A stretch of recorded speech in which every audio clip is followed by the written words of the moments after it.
Very pleased to be here. Appreciate you guys staying to the end of the program. I know everyone's got places to be and dinner reservations. Whoever's got the best restaurant reservation, I'm going with you for dinner after, all right? So I'm going to check later. Yeah, I've never met a high myope who wasn't happier after cataract surgery. You'd think, just from an optical standpoint, younger in life, no lens changes, contact lens would give you the same vision, but pseudophanically, every myope, right? I'm seeing head shaking here. Every myope is happier after cataract surgery. These are home runs, almost no matter what lens you put in, but this was great, brilliant choices by the doctor on that. So we are not the world's experts in eye trace at Wills. We're just really getting up to speed a lot on this. But as you might imagine at Wills, we get referred a lot of problems. And we have patients who are getting all sorts of lenses and stuff going on in the community, and they're not happy, and they get sent into the great Wills for us to figure out what the problem is. And sometimes it's easy to figure out what the problem is, sometimes we need a little help. So what's really been great is the eye trace really gives us a lot of help. And you've heard a lot earlier about evaluating cataracts and DLI and how to plan your surgery and how to measure your accommodative range and the quality of the optical system you're dealing with. But what I'm really excited about with eye trace is how it can help me answer questions as to why I'm not happy and what's wrong with the vision there. So, I pushed the wrong button already. I'm doing great. All right, there we are. So we're going to look at a case study here. This is a patient that came in that had a Symphony toric placed, and that's, Symphonies really came out of the gate really strong, really interesting technology, great advantages, but great ability to screw things up and have patients be unhappy. I put a fair number of these in. Full disclosure, I'm a consultant for J&J, but I've been really happy with these results. This is a 48-year-old who was seeking presbyopia relief. Significant astigmatism, and we talked about this before, and you've heard this a zillion times. Toric lenses far exceed your ability to correct optical issues compared to manual LRIs. So, torics are really the way to go. This was a clear lens extraction performed elsewhere. We don't do clear lens extractions at Wills. The patient was complaining of two things, and part of, we don't do a lot of history in ophthalmology, but sometimes it's good to actually talk to the patient. And this, I know, right? Kind of crazy. But this patient was complaining of two things. They had two problems. They had dysphotopsias, which is glare halos, weird stuff going on, and they weren't happy with their vision. And think about that a second. Take two steps back. That really is separable issues here. I can see, but the visual quality is not good. And to the extent, yes, sir. Can you grab the mic? Oh, you're not hearing me? I'm usually pretty damn loud. All right. Oh, okay. It's like Johnny Carson here. All right. So separating out those two things is really important, especially these days with all the lenses that we have. So separating out dysphotopsias, which is poor quality of vision, from just poor vision. So poor visual acuity. And I think dissecting that out was very helpful to us in trying to figure out what was going on here. All right, so the eye trace gives you a ton of data. You've heard all that all this evening here, and if you haven't, they'll tell you again. You can look at wavefront, you can look at contrast, you can look at visual acuity, you can get really excellent tracing refractions here. So you can look at all this, you can get a lot of measurements in a row, so you can look for consistency in your data, which other machines don't give you really well. You can look at higher order aberrations, and one of the also important things, you can look at optical alignment of your lens. And optical alignment is a couple things here. We're talking about toric lenses, so one of the really important things if you're going to put toric lenses of any sort, not just Symphony, is what's the orientation, and this has been talked about a lot. So you really need to know where the lens is in the eye, and if you have an issue, compare that to where the lens was supposed to be in the eye. So in terms of rotation of toric lenses, did you put it in the right location, and did it stay in the right location? And then we can look at IOL positioning in terms of centration. So for diffractive optic IOLs, more than for non-diffractive optic IOLs, centration along the visual axis is really important to both visual acuity and visual quality. So we can do all of that with the eye trace, so it's really important. So you can look at just topography, and these are beautiful topographies. It's way better than I get out of the Humphrey topographer in my office. This is far superior, far more consistent too, if you can get multiple measurements here. I mean, this is just clean. This tells us a lot. I know I have a pointer in here somewhere, but you've all seen these pictures before. You know how to read it. I'm not going to repeat that. But this is really very helpful here. So we can look at the topography. So we can look at the cornea here. Really awesome stuff here. Now we can look here at the wavefront. We can look at the refractions. You can see the tracer refractions here. And one of the things that should jump out at you here is this is a patient who had a Symphony toric IOL. When you're looking at extended depth of focus or multifocal lenses, you want to have, and this is something that's very near and dear to my heart, you want to minimize the residual refractive error, especially on the astigmatic side. Astigmatism does not get enough respect. And we talk about it, and you can sort of finesse it, and we can talk about extended depth of focus with the rule of astigmatism left on the table. But really, at the end of the day, you don't want to leave astigmatism with a diffractive IOL. You can see the tracer refraction is showing that we have 1 1/4 of residual refractive error and astigmatic error.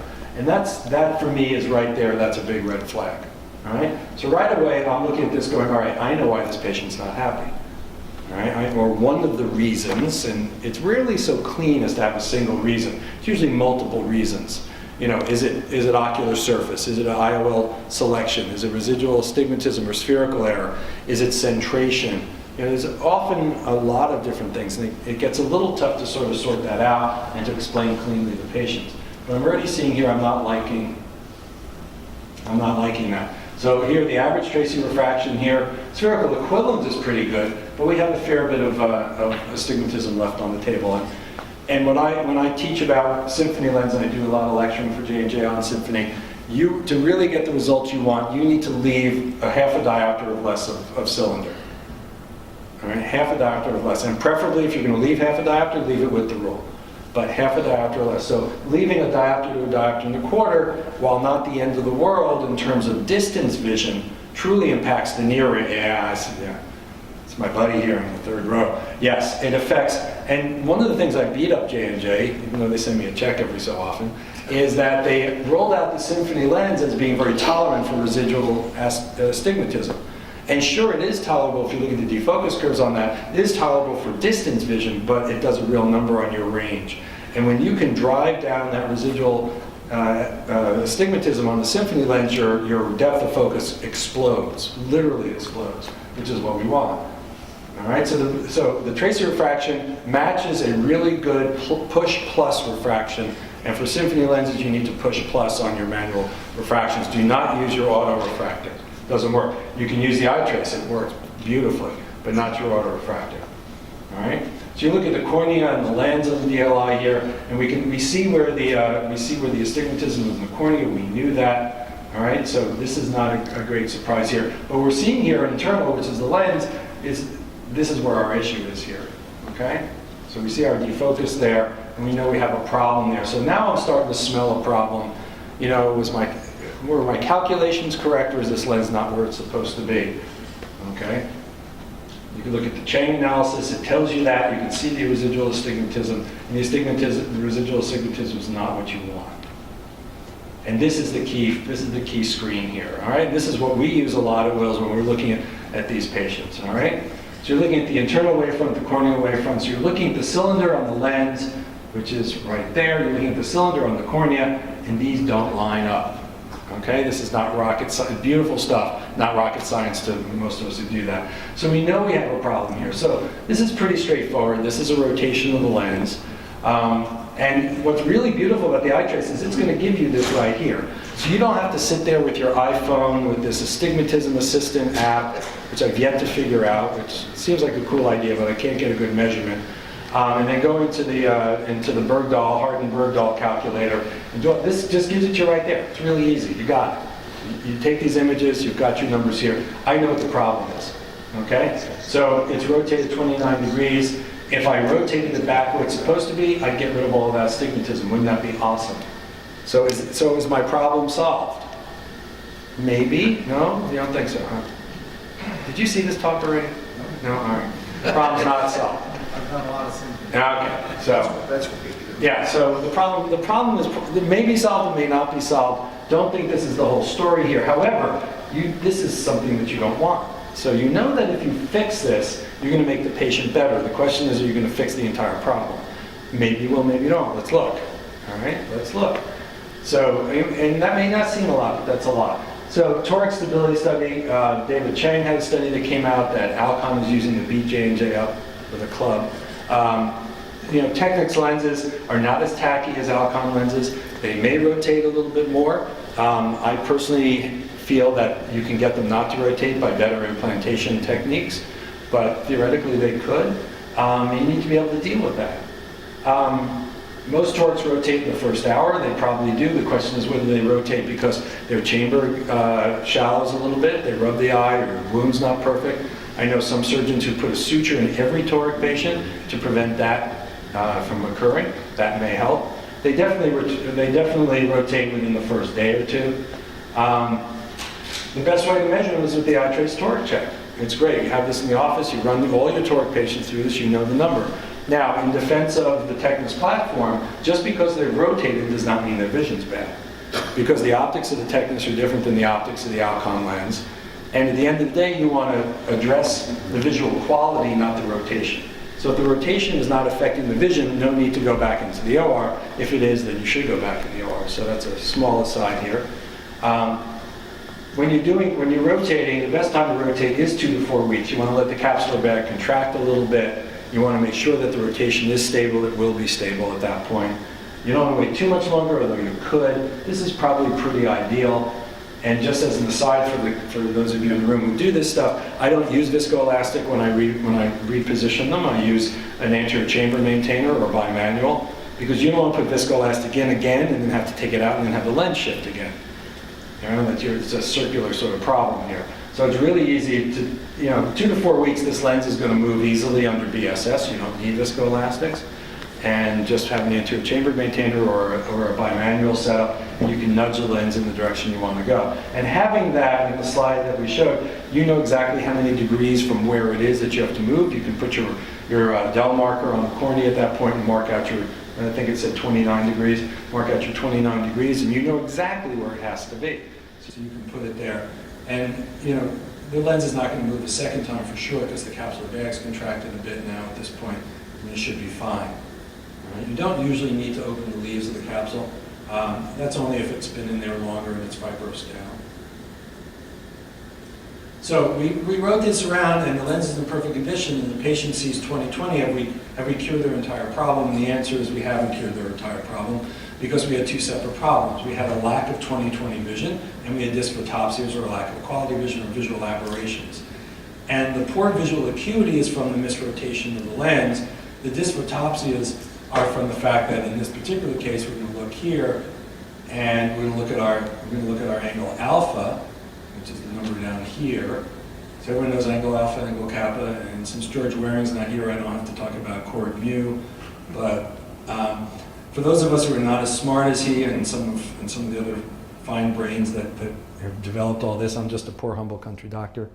Angle alpha is really what we want to concentrate on, which is the deviation between the center of the capsular bag and the visual axis. Because these lenses were designed to center themselves in the capsular bag. And we all go in there and we try and center it on the second Purkinje image, which is we think is the visual axis, and we hope it stays there. Most of the time it won't stay there. It'll recenter when you leave the OR in the center of the capsular bag, as it was designed to. And in most patients, the deviation, the angle alpha, the separation between the center of the capsular bag, which is where the lens is, and the visual axis is pretty small. And we don't have too much of a problem with that. And the Symphony doesn't usually have a problem with that, because it's not a refractive zonular lens. It's a diffractive optic. The entire optic is a single diffractive lens. So decentration is not as much of an issue. But if you decenter enough, it becomes an issue. So we look here and we look at angle alpha, and this is clearly a number. So 0.4 is usually the number we use. Ray, what do you think? About 0.4, that's what we use about. So you don't want to see deviations more than 0.4, because you're going to start to look for trouble here. And this is 0.6, and the iTrace will give you this. You don't have to do anything fancy here. I mean, Ray's given me a slide here that he's drawn out the rings of the Symphony so we can find the optical center here. You don't have to do all that. It'll give you these numbers, and you can look at that and go, all right, so maybe this was not a great patient to have put any sort of diffractive, forget Symphony or active focus or MTF, TMF. So maybe this was not a patient to use a diffractive lens on. I found, and certainly I do use the 0.4, and when I look at patients and I evaluate them for lens choices, if they have high coma, And if they have a high angle alpha, I try to push them away from a diffractive optic IOL. In real life on the ground, it's probably not as universally applicable, but I think if you're going to be prudent about it, that if you saw this number pre-op, you might say to the patient, maybe this is not the lens for you. But we found here that this patient has that, so even if we rotate their lens, we're going to improve them for sure, but we're not going to make them perfect. And the question is how much dysphotopsia, and one of the things we yet don't have is a way to judge quality of or quantity of dysphotopsia. Dysphotopsia is this sort of global term that we throw around for patients not liking their vision. You know, you look at them, they're 20/20, they're plano, you know, doc, and you're sitting there going, you're great, and they go, doc, I'm miserable. You know, I have glare, I have halos, I have spider webs, I have starbursts, I have whatever. And you're like, well, you know, I have crescents, you know, you have positive dysphotopsias, negative dysphotopsias. You know, I can send you out to Sam Maskett's office and he can do God knows what with you. But we don't have a really good way of quantifying what's causing that and exactly how bad it is. It's a subjective response. But what we can do is we're trying to cone down, and I have this conversation on the J&J side all the time. How do we cone down? What are the factors? What's the thing we need to be screening patients for so we don't create this issue in our patients? And we look at, you know, tear film, cornea, EBMD, you know, retinal issues. We can look at angle alpha. We can look at a whole variety of things, and we can try and minimize it. I don't think we have the final answer here because we have great results. And the vast majority of my patients are super happy. But I don't feel like I've got the perfect way of making sure I never have another patient with debilitating dysphotopsias. But what the eye trace will tell you, and what this is really good for, it's good for you in pre-op evaluation, of course, but again, as a consultative center, this has been really, really helpful in helping us answer the questions like, no one could tell me what's wrong, doc. I came here so you can tell me what's wrong. And I can say, all right, you know, what's wrong is your lens needs to be repositioned, that'll help, but I'm going to tell you right up front, it's not going to make you perfect, and maybe we should talk about a lens exchange instead of a reposition. And that's a tough, I'm not here to answer that one by a long shot, but you know, you can get all this really helpful data, and the more ways we have of evaluating the patient's visual system and being able to sort patients to the right IOL, we're going to have much happier patients, and as a result, we're going to have happier wives, and we're going to have a happier career in general. Because the one thing none of us as character surgeons want to do, you don't want to walk into the exam room on a 24-hour post-op and have the patient be unhappy. You want to walk in and you want to be a hero, a genius. And what's great is that we have the technology to do that a really high percentage of the time. But we're greedy, we want it even more. So I think this really is very helpful. If you haven't used it this way, this is a great way to use iTrace. It really sells itself for me as a technology that is a premium practice that wants to grow my premium business. I need to see this stuff. So hope this was helpful. Thank you for having me. Thank you very much.